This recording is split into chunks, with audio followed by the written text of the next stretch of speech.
ഇന്ത്യയിൽ വിദ്യാഭ്യാസം എന്നത് ക്ലാസ് മുറികളിലെയും പാഠപുസ്തകത്തിലെയും കാര്യത്തിനപ്പുറം അത് രാജ്യത്തിന്റെ സാംസ്കാരികവും ഭാഷാപരവും രാഷ്ട്രീയപരവുമായ വൈവിധ്യങ്ങളെ പ്രതിഫലിപ്പിക്കുന്നു.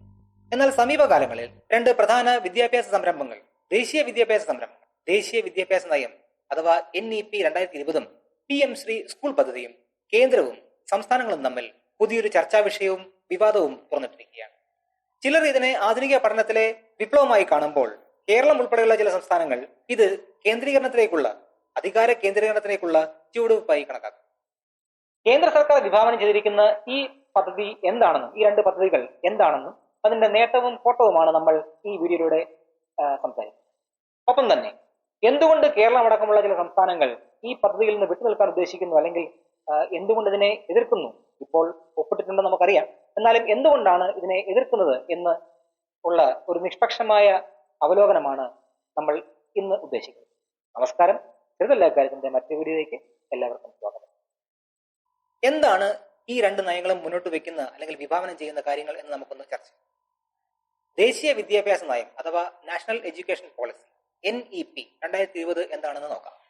പാഠങ്ങൾ അല്ലെങ്കിൽ പാഠ്യവിഷയങ്ങൾ മനഃപ്പാഠമാക്കലിൽ നിന്നും മാറി സർഗാത്മകതയിലേക്കും ധാരണയിലേക്കും ഇന്ത്യയുടെ വിദ്യാഭ്യാസ നയത്തെ, വിദ്യാഭ്യാസ രീതിയെ, ആ സമ്പ്രദായത്തെ പരിവർത്തനം ചെയ്യാനാണ് NEP ലക്ഷ്യമിടുന്നത്. നിലവിലുള്ള 10+2 എന്ന ഘടനയ്ക്ക് പകരം 5+3+3+4 എന്ന പുതിയ മാതൃക ഇത് അവതരിപ്പിക്കുന്നു. ശൈശവകാല പരിചരണം, ബഹുവിഷയ പഠനം, അടിസ്ഥാന തലത്തിൽ മാതൃഭാഷയിലൂന്നിയ പഠനം എന്നിവയ്ക്ക് ഈ നയം പ്രാധാന്യം നൽകുന്നു.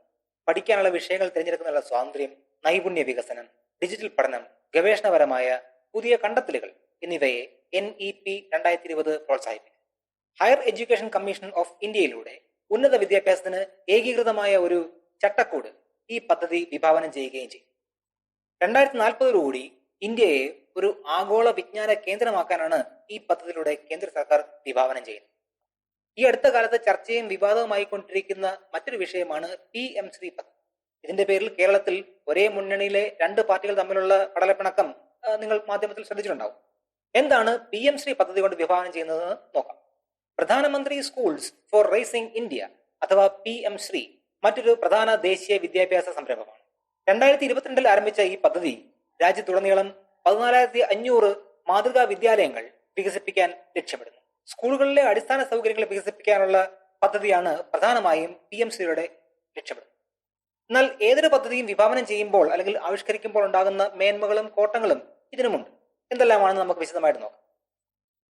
നാഷണൽ എഡ്യൂക്കേഷൻ പോളിസി അഥവാ NEP 2020 മേന്മകളും പോരായ്മകളും എന്തെല്ലാമാണെന്ന് നോക്കാം. NEP 2020 വക്താക്കൾ ഇതിന്റെ നിരവധി ശക്തികൾ എടുത്തു പറയുന്നുണ്ട്.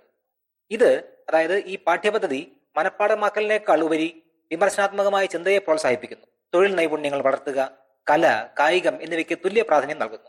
സാങ്കേതിക വിദ്യയും ബഹുവിഷയ പഠനവും സമന്വയിപ്പിച്ചുകൊണ്ട് 21ാം നൂറ്റാണ്ടിലെ ആവശ്യങ്ങൾക്കായി വിദ്യാർത്ഥികളെ സജ്ജമാക്കാൻ ഇത് ലക്ഷ്യപ്പെടുന്നു. മാതൃഭാഷയിലുള്ള പഠനത്തിന് ഊന്നൽ നൽകുന്നത് പഠിതാക്കളിൽ ആശയപരമായ ഗ്രാഹ്യം മെച്ചപ്പെടുത്തുന്നതിന് സഹായകമാകും എന്നും ഇതിന്റെ വക്താക്കൾ വിലയിരുത്തുന്നു. എന്നാൽ പോരായ്മകളും വിമർശനങ്ങളുമുണ്ട്. വിശാലവും വൈവിധ്യപൂർണവുമായ ഒരു രാജ്യത്ത് ഇത്രയധികം ലക്ഷ്യബോധമുള്ള അല്ലെങ്കിൽ ഇത്രയധികം ആശയങ്ങളുള്ള ഒരു പദ്ധതി നടപ്പാക്കുന്നത് ശ്രദ്ധേയമായ ചില ബുദ്ധിമുട്ടുകൾ സൃഷ്ടിക്കുന്നുണ്ട്. നടപ്പിലാക്കലിലെ സങ്കീർണതയാണ് ഒന്നാമത്തെ കാര്യം. 5+3+3+4 എന്ന സമ്പ്രദായത്തിൽ പാഠ്യപദ്ധതി പുനഃക്രമീകരിക്കുമ്പോൾ പുതിയ പഠന സാമഗ്രികൾ വേണ്ടതും വിപുലമായ അധ്യാപക പരിശീലനവും ആവശ്യമാണ്. പല സംസ്ഥാനങ്ങൾക്കും നിലവിലുള്ള ഘടനകൾ മാറ്റിയെടുക്കാൻ വർഷങ്ങൾ തന്നെ വേണ്ടി വന്നേക്കാം. രണ്ടാമത്തത് സാമ്പത്തിക ഭാരമാണ്. വിദ്യാലയങ്ങളെ ആധുനികവൽക്കരിക്കുന്നതിനും ഡിജിറ്റൽ സൗകര്യങ്ങൾ വർദ്ധിപ്പിക്കുന്നതിനും കാര്യമായ നിക്ഷേപം ആവശ്യമാണ്. പല സംസ്ഥാനങ്ങൾക്കും ഈ ചെലവുകൾ അവരുടെ ബജറ്റിനും അപ്പുറമായേക്കാം. ഭാഷാ നയമാണ് മറ്റൊരു വിമർശനം.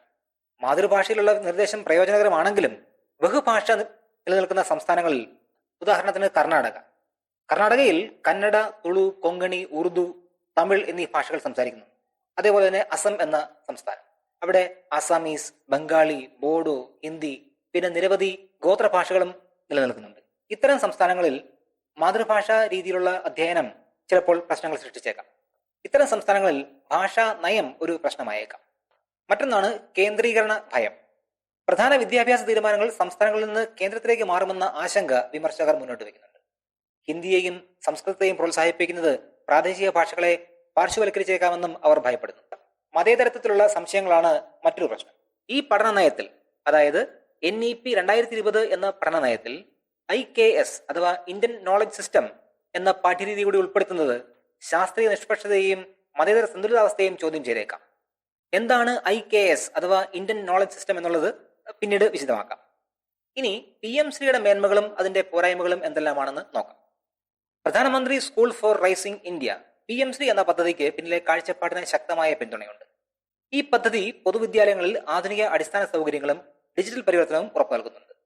പെൺകുട്ടികൾക്കും പാർശ്വവൽക്കരിക്കപ്പെട്ട വിദ്യാർത്ഥികൾക്കും പ്രത്യേക ഊന്നൽ നൽകിക്കൊണ്ടുള്ള സമഗ്രമായ വിദ്യാഭ്യാസം ഇത് ഉറപ്പാക്കുന്നു.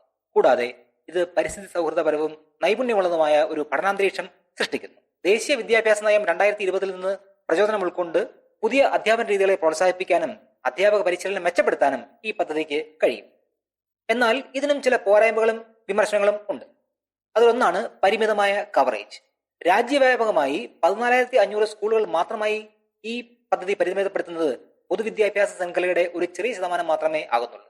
ഇത്തരത്തിൽ വളരെ കുറച്ച് എണ്ണം സ്കൂളുകളെ മാത്രം തിരഞ്ഞെടുക്കുന്ന സമീപനം നിലവാരം കൂടിയ സ്കൂളുകളും സാധാരണ സ്കൂളുകളും തമ്മിലുള്ള അന്തരം വർദ്ധിപ്പിച്ചേക്കാം. സാമ്പത്തിക പങ്കാളിത്ത മാതൃകയാണ് മറ്റൊരു പ്രശ്നം. ചെലവുകൾ കേന്ദ്രവും സംസ്ഥാനങ്ങളും 60:40 എന്ന അനുപാതത്തിൽ പങ്കിടണം. ഇത് വിദ്യാഭ്യാസ പരിമിതിയുള്ള സംസ്ഥാനങ്ങൾക്ക് അവരുടെ വിഹിതം നൽകുന്നത് വെല്ലുവിളിയായേക്കാം. വർദ്ധിച്ച അധികാര കേന്ദ്രീകരണമാണ് മറ്റൊരു പ്രശ്നം. തിരഞ്ഞെടുക്കപ്പെട്ട സ്കൂളുകൾ NEP മാർഗനിർദ്ദേശങ്ങളുമായി യോജിക്കണം. ഇതിനാൽ PMശ്രീയെ കേന്ദ്ര നിയന്ത്രണത്തിലേക്കുള്ള മറ്റൊരു ചുവടുവയ്പായി വിമർശകർ കാണുന്നുണ്ട്. ഈ രണ്ട് പദ്ധതികൾക്കും ശക്തമായ പിന്തുണ നൽകുന്ന ആൾക്കാരുണ്ട്. പൊതുവിദ്യാലയങ്ങളിൽ ആധുനിക അടിസ്ഥാന സൗകര്യങ്ങളും ഡിജിറ്റൽ പരിവർത്തനവും ഇത് ഉറപ്പാക്കുന്നു. പെൺകുട്ടികൾക്കും പാർശ്വവൽക്കരിക്കപ്പെട്ട വിദ്യാർത്ഥികൾക്കും പ്രത്യേക ശ്രദ്ധ നൽകിക്കൊണ്ട് എല്ലാവർക്കും വിദ്യാഭ്യാസം ഇത് ഉറപ്പാക്കുന്നു.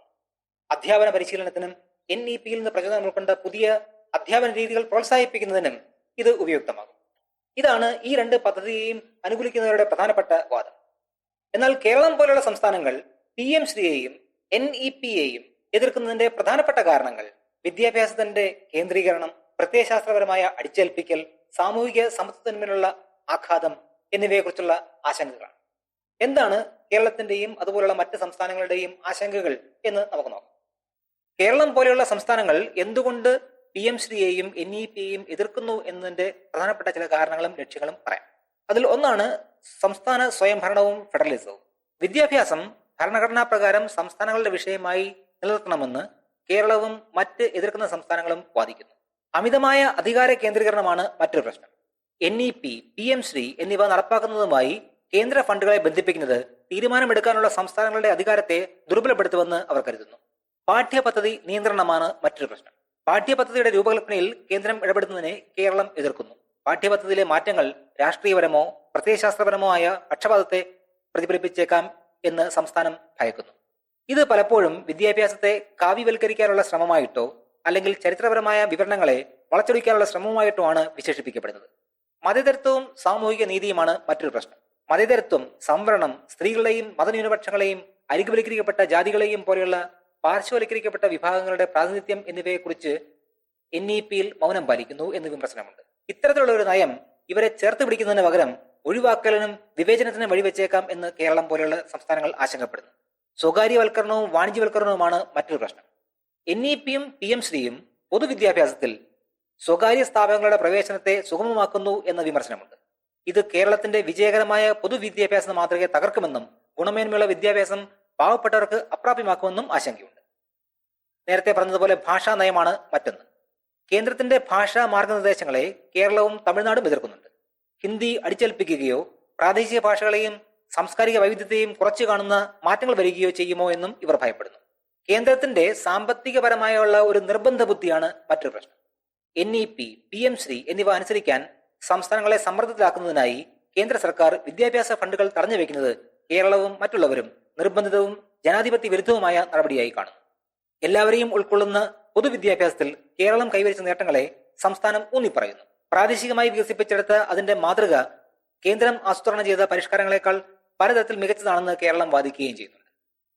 ഇന്ത്യയിൽ ഏറ്റവും വിജയകരമായ വിദ്യാഭ്യാസ സമ്പ്രദായങ്ങളിലൊന്നാണ് കേരളത്തിൻ്റെത്. സാക്ഷരത, പൊതുവിദ്യാഭ്യാസത്തിലുള്ള ശക്തമായ വിശ്വാസം എന്നിവയ്ക്ക് കേരളം പേരുകേട്ടതാണ്. കേരളം തങ്ങളുടെ സ്വന്തം പരിഷ്കാരങ്ങളും പാഠ്യപദ്ധതിയും കൂടുതൽ പ്രാദേശികവും പാർശ്വവൽക്കരിക്കപ്പെട്ടവരെ ഉൾക്കൊള്ളുന്നതുമായ രീതിയിൽ NEP വിഭാവനം ചെയ്ത ലക്ഷ്യങ്ങൾ ഇതിനകം തന്നെ പ്രതിഫലിപ്പിക്കുന്നുവെന്ന് വാദിക്കുന്നു. PM ശ്രീ സംസ്ഥാനത്ത് നിലവിലുള്ള മികച്ച പൊതുവിദ്യാലയങ്ങളുടെ പകർപ്പാകാൻ സാധ്യതയുണ്ടെന്നും ഇത് സാധാരണ സ്കൂളുകൾ അവഗണിക്കപ്പെടാൻ കാരണമാകുമെന്നും കേരളം ഭയപ്പെടുന്നു. NEP-യെയും PM ശ്രീയെയും ചേർക്കുന്നതിലൂടെ സംസ്ഥാനത്തിന്റെ സ്വയംഭരണം സംരക്ഷിക്കാനും ഭാഷാപരവും സാംസ്കാരികവുമായ വ്യക്തിത്വം കാത്തുസൂക്ഷിക്കാനും ബാഹ്യസ്വാധീനമില്ലാതെ മതേതരവും ശാസ്ത്രീയവുമായ വിദ്യാഭ്യാസം ഉറപ്പാക്കാനുമാണ് ശ്രമിക്കുന്നതെന്ന് സംസ്ഥാനം ഊന്നിപ്പറയുന്നു. പരിഷ്കാരങ്ങൾ കൂടിയാലോചനകളിലൂടെയാണ്, അല്ലാതെ അടിച്ചേൽപ്പിക്കലിലൂടെ അല്ല വരേണ്ടത് എന്നും അവർ വ്യക്തമാക്കുന്നു. IKS അഥവാ ഇന്ത്യൻ നോളജ് സിസ്റ്റം ഇത് എന്താണെന്നും ഇത് നടപ്പാക്കുന്നത് എങ്ങനെയാണെന്നും നടപ്പാക്കുന്നതിനുള്ള മെച്ചവും പോരായ്മകളും എന്താണെന്നും 10+2 എന്നതിന് പകരം ഇപ്പോൾ വിഭാവനം ചെയ്യുന്ന 5+3+3+4 എന്ന പദ്ധതിയും എന്താണെന്ന് വിശദമായ ഒരു ചർച്ച നമുക്ക് അടുത്ത സെഷനിൽ വയ്ക്കാം. അതിന്റെ മേന്മകളെയും കോട്ടങ്ങളെയും കുറിച്ച് വളരെ വിശദമായ ഒരു വീഡിയോ തന്നെ നമ്മൾ തയ്യാറാക്കുന്നുണ്ട്. ഉടനെ തന്നെ നമ്മുടെ ചാനലിൽ അത് ഉണ്ടാവും. ചുരുക്കത്തിൽ, ഫെഡറൽ അവകാശങ്ങൾ സംരക്ഷിക്കാനും പാഠ്യ പദ്ധതിന്മേലുള്ള അധികാരം നിലനിർത്താനും മതേതരവും എല്ലാവരെയും ഉൾക്കൊള്ളുന്നതുമായ നയങ്ങൾ ഉറപ്പാക്കാനും വിദ്യാഭ്യാസത്തിലെ സ്വകാര്യവൽക്കരണവും പ്രത്യയശാസ്ത്രപരമായ കടന്നുകയറ്റവും അഥവാ സ്വാധീനവും ഒഴിവാക്കാനുള്ള ആഗ്രഹത്തിൽ നിന്നാണ് കേരളത്തിന്റെയും മറ്റ് സംസ്ഥാനങ്ങളുടെയും എതിർപ്പ് ഉടലെടുക്കുന്നത്. ഈ ചർച്ച മാറ്റത്തെ നിരാകരിക്കുന്നതിനല്ല, മറിച്ച് ആ മാറ്റം ആരാണ് തീരുമാനിക്കുന്നത് എന്നതിനെ കുറിച്ചാണ്. കേന്ദ്രം ഏകീകൃത നിലവാരവും ദേശീയ മത്സരശേഷിയും വിഭാവനം ചെയ്യുമ്പോൾ കേരളം പോലുള്ള സംസ്ഥാനങ്ങൾ വികേന്ദ്രീകരണം, വൈവിധ്യം, സമത്വം എന്നിവയ്ക്ക് ഊന്നൽ നൽകുന്നു. രാജ്യത്തിന്റെ അടുത്ത തലമുറയെ അറിവും നൈപുണ്യവും കൊണ്ട് ശാക്തീകരിക്കുക എന്ന പൊതു ലക്ഷ്യം ഇരുപക്ഷത്തിനുമുണ്ട്. എന്നാൽ ആ ലക്ഷ്യത്തിലേക്കുള്ള വഴിയെക്കുറിച്ചാണ് അവരുടെ വിയോജിപ്പ്. വിദ്യാഭ്യാസ പരിഷ്കരണത്തിന്റെ വിജയം ദേശീയ കാഴ്ചപ്പാടിൽ നിന്നും പ്രാദേശിക യാഥാർത്ഥ്യത്തിൽ നിന്നും വളരണം.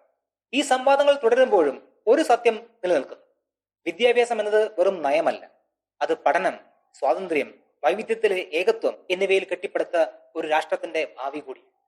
മറ്റൊരു വിഷയവുമായി അടുത്ത വീഡിയോയിൽ നമുക്ക് വേണ്ടതാണ്.